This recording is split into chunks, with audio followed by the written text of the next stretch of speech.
Bom dia, igreja, a paz do Senhor.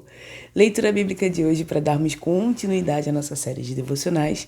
Hoje, no nosso quinto e penúltimo episódio da nossa série, nós vamos falar sobre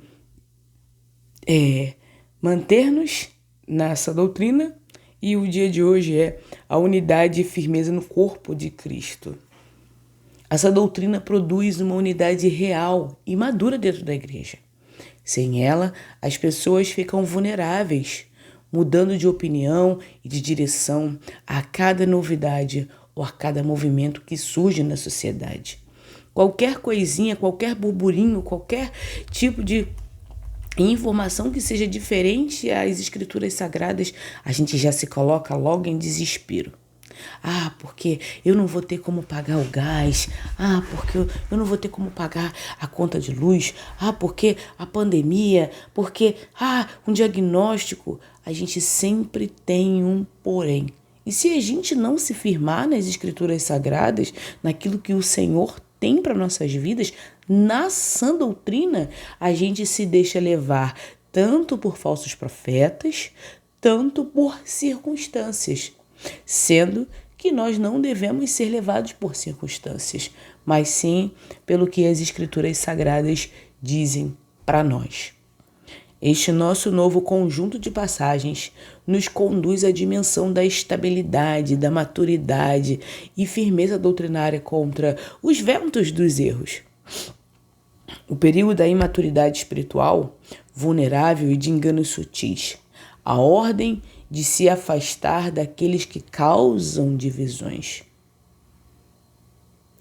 A necessidade de permanecer estritamente no ensino de Cristo e na doutrina que ele deixou para os apóstolos. E a centralidade da graça como verdadeiro sustento do coração. Enquanto nossos estudos anteriores, eles focaram na aplicação prática e no agir coerente, esse nosso novo bloco de textos, ele levanta uma barreira de proteção contra a instabilidade espiritual e a novidade teológica, que ameaçam desviar os cristãos do fundamento e do seguro que é Cristo Jesus. Se deixar, estaríamos em igrejas que tem show, que tem plateia, que tem um monte de coisa, ao invés de ser uma igreja cristocêntrica, onde Cristo Jesus, ele é o alicerce da nossa fé. Hoje, o cenário está um pouco diferente. Na verdade, o cenário vai estar diferente aí durante esse longo mês de julho. Eu estou em viagem a trabalho e estou aqui em Patos, na cidade de Patos. Uma cidade linda, por sinal. Só o pouco que eu passei por ela, que eu vi, já gostei. Moraria aqui em Cidadãos Patoenses. Me tornaria uma cidadã patoense. É um local muito agradável de se morar. O pessoal aqui, muito simpático. Pelo menos os que eu conheci. Mas vamos começar com nossos versículos chaves para a gente dar continuidade ao encerramento desse ciclo, dessas nossas passagens bíblicas. Vamos começar com Efésios capítulo 4, versículo 14. O objetivo é que não sejamos mais imaturos, levados de um lado para outro pelas ondas, nem jogados para cá e para lá, por todo vento de doutrina, pela astúcia e esperteza de homens que induzem ao erro. Muito atual esse texto, hein? Vou até deixar anotadinho aqui na minha Bíblia. Paulo, ele escreve detalhando o propósito dos dons ministeriais concedidos por Cristo à igreja. Capacitar os santos para que o corpo cresça até a maturidade. O versículo 14 descreve o estado que deve ser superado, para que não sejamos mais meninos imaturos. O termo refere-se a uma criança pequena, um bebê que ainda não fala direito. E que carece de discernimento, sendo totalmente dependente e facilmente enganado. Para ilustrar o perigo dessa imaturidade, o apóstolo utiliza duas metáforas vividas. A primeira é a marítima, jogados pelas ondas e carregados por todo o vento da doutrina. A palavra evoca um pequeno barco sem leme, violentado pelas ondas de um mar revolto. O cristão sem raiz flutua ao sabor das modas teológicas, mudando de opinião a cada novo ensinamento popular. Não ficamos firmados e fixos na sã doutrina, na Bíblia, no que a palavra diz. Qualquer um com um pouquinho de lábia consegue levar alguns cristãos, levar ao pecado, levar ao erro, levar a se afundar cada vez mais. Nós mesmos, por queremos adequar a Bíblia à nossa necessidade, à nossa vontade, acabamos criando heresias aqui, na nossa mente. Ah, Senhor, você sabe, né? Poxa, se eu fizer, não tem problema. Eu sou tua serva, eu sou tua filha. O Senhor me perdoa, o Senhor me ama. E sendo que Jesus, ele é explícito quando ele fala do pecado, quando ele fala das obras da carne, quando ele fala que o pecado nos leva à morte. Jesus, ele é bem enfático. E a gente não tem que dar jeitinho para caber nas escrituras sagradas à nossa vontade, mas fazer com que a nossa vontade caiba dentro das escrituras sagradas. Entende? A segunda metáfora é de jogos de azar. Pela trapaça dos homens, pelas astúcias, voltada para a estratégia do erro. O termo vem de dados de jogo e aponta para a trapaça de jogadores profissionais que manipulam os dados para enganar os incautos. Paulo denuncia que os falsos mestres não são apenas equivocados, eles usam metodem, artimanhas planejadas, estratégias calculadas para induzir deliberadamente os imaturos ao erro.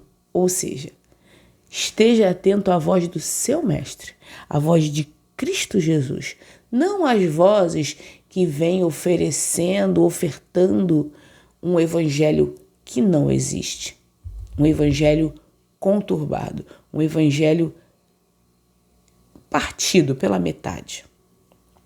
Aqui, o capítulo 4 de Efésios marca a transição da carta da seção doutrinária para as exortações práticas sobre a unidade da santidade da igreja. Paulo roga aos crentes que vivam de maneira digna da vocação, preservando a unidade do Espírito pelo vínculo da paz, relembrando que há um só corpo, um só Espírito, uma só fé e um só Deus. Ele explica que Cristo subiu aos céus e distribuiu dons aos homens, estabelecendo-os um como os apóstolos, outros como profetas, outros como evangelistas, outros como pastores e mestres, visando o aperfeiçoamento dos santos. Até que todos cheguem à unidade da fé e à estrutura de Cristo. Na metade final, o apóstolo ordena que eles não vivam mais como os gentios, mas que se despeçam do velho homem corrompido e se revistam do novo homem, criado segundo Deus, abandonando mentiras, a ira pecaminosa, roubo e as palavras torpes para não entristecerem o Espírito Santo.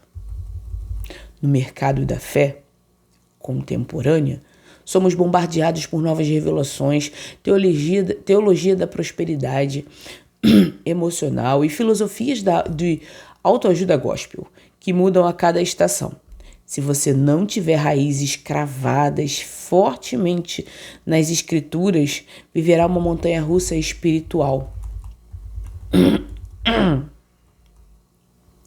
Entusiasmado com a novidade desta semana e frustrado com a semana seguinte. A aplicação prática aqui é buscar intencionalmente o crescimento teológico e espiritual. Frequente uma escola da Bíblia, leia livros sólidos, submeta-se ao ensino de pastores locais maduros e pare de consumir qualquer conteúdo na internet que promete atalhos fáceis para a maturidade. Estabilidade exige raiz, ou seja, primeiro eu preciso cavar, alicerçar, para depois eu ser amadurecida, fortificada. Vamos lá para Romanos 16, versículo 17. Recomendo-lhes, irmãos, que tomem cuidado com aqueles que causam divisões e colocam obstáculos ao ensino que vocês receberam. Afaste-se deles. O conselho aqui é sair de perto, capinar, meter o pé, não ficar perto. Nas linhas finais da sua obra teológica, logo após enviar saudações afetuosas a dezenas de colaboradores em Roma, Paulo interrompe o tom caloroso para emitir uma advertência de segurança urgentíssima. Ele diz: rogo-vos, porém, irmãos, que noteis, ficheis os que promovem divisão e escândalos. O verbo, de onde vem telescópio e microscópio, significa observar atentamente, vigiar como um sentinela ou marcar o alvo. Não é uma desconfiança paranoica, mas uma atenção protetiva contra indivíduos específicos. Esses indivíduos agem contra além da doutrina que aprendestes. Eles introduzem ideias que quebram a unidade e colocam obstáculos, armadilhas, pedras de tropeço que fazem os outros caírem na fé. A ordem de Paulo, diante de tais promotores de discórdia, é cirúrgica e inflexível. Afastai-vos deles. O verbo significa desviar o caminho, virar as costas, evitar deliberadamente. Paulo proíbe debates intermináveis que servem apenas de palco para o orgulho desses indivíduos. As heresias divisionistas, que causam divisão, não devem ser alimentadas com atenção, deve ser isolada para proteger a saúde do corpo de Cristo. O capítulo 16 encerra a Epístola de Romanos e se destaca como um dos documentos históricos mais ricos sob liderança da igreja primitiva. Paulo começa recomendando a diaconisa Febe e passa a listar uma série de salvações personalizadas. Há mais de 25 líderes locais, incluindo o casal Priscila e Áquila, a quem chama de cooperadores que arriscaram a vida por ele. Júnia, Andrônico e muitos outros, demonstrando a diversidade social e cultural da igreja romana. Após a interrupção abrupta para alertar contra causadores de divisões que servem aos seus próprios ventres com palavras suaves e lisonjeiras, versículo 17 e 18, Paulo transmite saudações aos seus companheiros de viagem, Timóteo e Tércio, o escriba que redigiu a carta. A epístola termina com uma solene e majestosa doxologia, glorificando a Deus, o único sábio, que é poderoso para confirmar os crentes segundo o Evangelho e a revelação do mistério oculto desde os tempos eternos. Paulo estava enfrentando uma situação lá em Roma, onde as pessoas estavam causando divisões. Para você ver o quanto é importante estarmos alinhados como corpo, como igreja, para não deixar esse tipo de pessoa, de ser humano, fazer bagunça onde já tem um corpo estabelecido, onde os irmãos já estão estabelecidos. Infelizmente, existem pessoas no meio eclesiástico que parecem ter o ministério da fofoca teológica, amei esse termo, ou de crítica construtivas. Eles se aproximam para lançar dúvidas sobre a liderança local, criar intrigas entre os irmãos, introduzir heresias disfarçadas de profundidade intelectual, gerando desconfiança e partidarismo. A aplicação prática deste mandamento é aplicar o filtro de Paulo. Quando alguém vier até você com comentários que quebram a paz e minam essa doutrina que foi recebida, não dê ouvidos, não repasse a informação e afaste-se estrategicamente dessa conversa. Guardar a unidade da sua comunidade é um dever espiritual. Devemos nos manter firmes. 2 João, capítulo 1, versículo 9. Todo aquele que não permanecer no ensino de Cristo, mas vai além dele, não tem a Deus. Quem permanece no ensino tem o Pai e também tem o Filho. Aqui o apóstolo João, ele descreve sua segunda carta à Senhora Eleita, uma igreja local específica, para alertar sobre os enganadores, provavelmente gnósticos primitivos, que negavam a encarnação real de Jesus na carne. Ele estabelece uma regra de ouro para discernir a comunhão espiritual legítima. Todo aquele que avança vai além e não permanece nos ensinos de Cristo, não é de Deus, não tem Deus.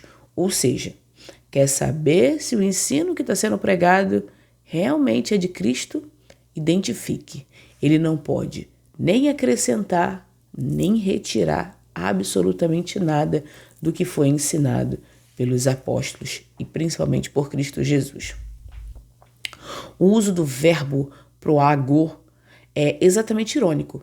Os falsos mestres daquela época se autodominavam progressistas ou iluminados, alegando que haviam avançado além das verdades simples ensinadas pelos apóstolos, lançando um conhecimento superior.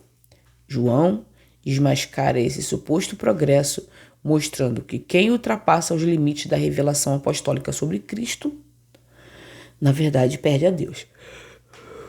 A verdadeira maturidade não consiste em descobrir uma nova verdade, mas em permanecer e habitar, fixar residência, fazer morada na verdade que já foi revelada. O limite do nosso conhecimento intelectual cristão é o cânon das Escrituras.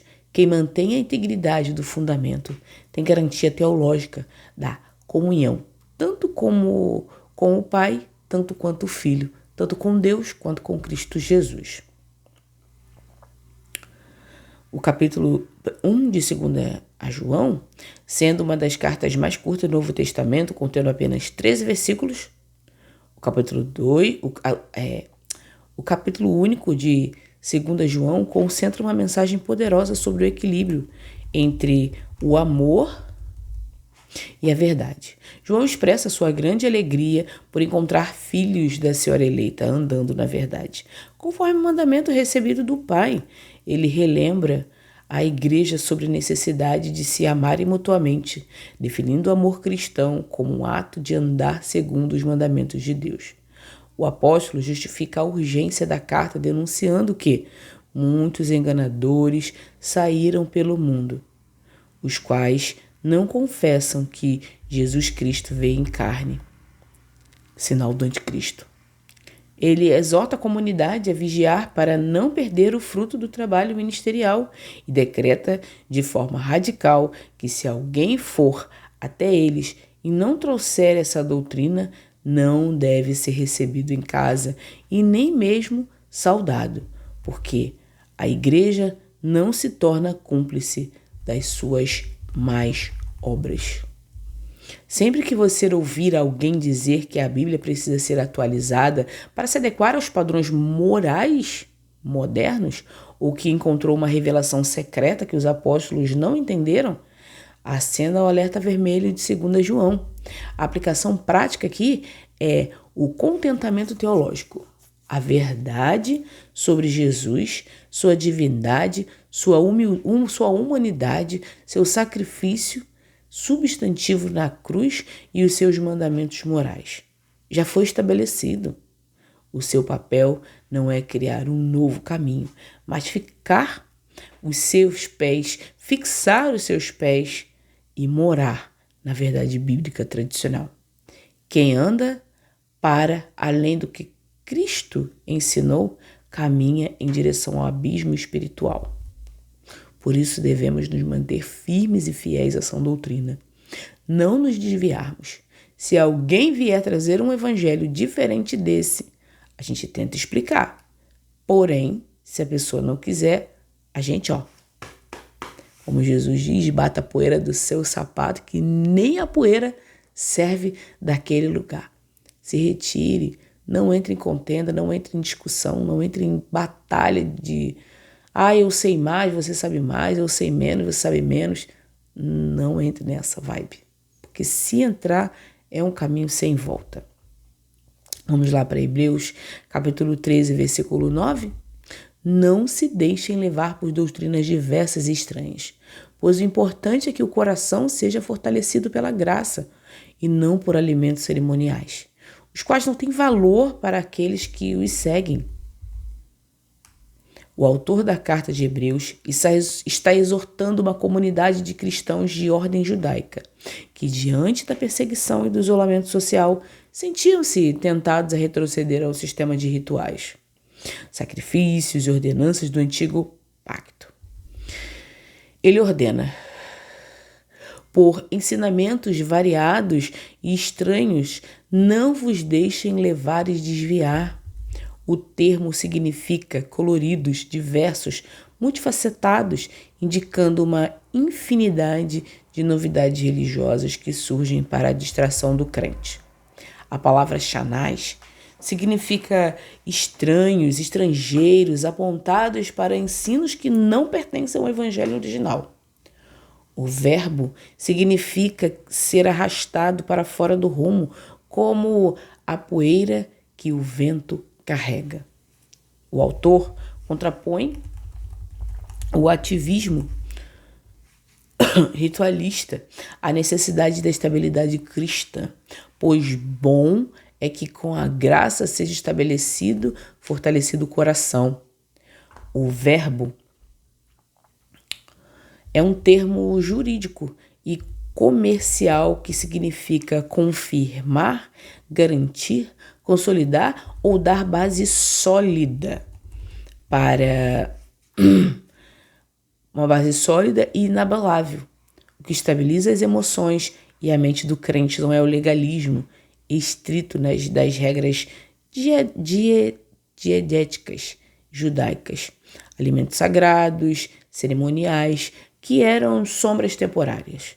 A única âncora capaz de firmar o coração contra a ansiedade e a apostasia é o descanso seguro na graça soberana de Deus, manifesta na obra perfeita de Cristo Jesus na cruz. O capítulo 13 encerra a Epístola de Hebreus com uma série de exortações éticas e pastorais para a vida prática da igreja. O autor ordena a manutenção do amor fraternal, a prática da hospitalidade e a lembrança compassiva dos encarcerados e maltratados. Ele exalta a dignidade do matrimônio e condena a avareza, estimulando o contentamento baseado na promessa de Deus.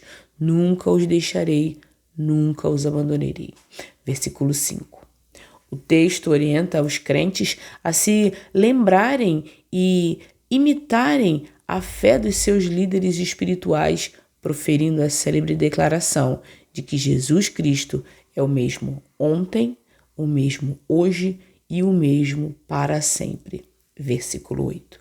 Como introdução ao alerta contra doutrinas estranhas, o autor convida a igreja a sair do acampamento legalista para carregar o vitupério de Cristo, oferecendo continuamente sacrifícios de louvor e beneficência, concluindo com uma belíssima bênção de paz e saudações finais.